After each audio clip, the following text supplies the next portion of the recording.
Assalamu alaikum wa rahmatullah, j'espère que vous allez bien.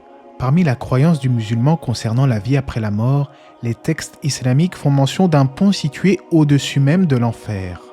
On appelle le pont Sirat. Étymologiquement, le mot Sirat désigne le droit chemin. Dans la terminologie religieuse, cela renvoie à ce pont situé au-dessus de l'enfer que les gens doivent traverser pour aller au paradis. Son existence est attestée par le Coran et la Sunna, et Allah dit dans le Coran dans le sens du verset « Il n'y a personne parmi vous qui ne passera pas par l'enfer, car il s'agit là pour ton Seigneur d'une sentence irrévocable. » Un certain nombre de pieux anciens de la communauté ont donc expliqué le sens de ce verset en disant qu'il s'agit du passage à travers le pont Sirat. Après la résurrection et la rétribution des comptes, les gens devront alors passer par le pont Sirat. La traversée de ce pont s'impose à tous les gens, les prophètes, les véridiques, ainsi que les croyants et les incroyants. Concernant les incroyants, certains savants voient qu'ils seront dispensés de passer par le pont Sirat. Ibn Rajab a dit à ce sujet « Les païens ne passeront pas par le Sirat car ils chuteront dans le feu avant même que soit posé le pont. » Cheikh Al-Husaymin a un avis similaire et dit de son côté « Ce pont ne sera traversé que par les croyants, puisque les infidèles ne le traverseront pas, car ils seront conduits directement depuis les places du jour de la résurrection vers le feu. » En d'autres termes, certains savants sont d'avis que seuls les croyants et les désobéissants parmi eux, ainsi que les hypocrites, traverseront le pont Sirat. Celui qui arrivera à rester en équilibre sur le pont est celui qui, dans le monde d'ici-bas, était sur la droiture. Mais beaucoup malheureusement tomberont de ce pont pour être plongés dans le feu de l'enfer et qu'Allah nous en préserve. Certains hadiths expliquent que la facilité à traverser ce pont sera proportionnelle aux actions réalisées sur terre. Celui qui a accompli le bien avec sincérité, sa traversée sera aisée et rapide. Mais celui qui a été un pécheur désobéissant à Allah, il aura bien du mal à se tenir sur ce pont. Pour nous donner une image, les textes islamiques nous informent que certains traverseront ce pont à la vitesse de l'éclair. Une deuxième catégorie, un peu moins rapide, traverseront le pont à la vitesse du vent. Une autre catégorie encore traverseront le pont à la vitesse d'un cheval au galop, tandis que d'autres au pas de course. Mais malheureusement, certains traverseront le pont avec une grande difficulté à cause de leurs mauvaises actions. Ils traverseront le pont en rampant et d'autres se feront saisir par des crochets, puis de tomber en enfer. Il est rapporté que le pont Sirat est plus étroit qu'un cheveu, plus aiguisé qu'une épée et plus brûlant qu'un charbon ardent. De surcroît, les gens auront besoin de lumière pour traverser ce pont ce jour-là et les croyants en bénéficieront à contrario des hypocrites.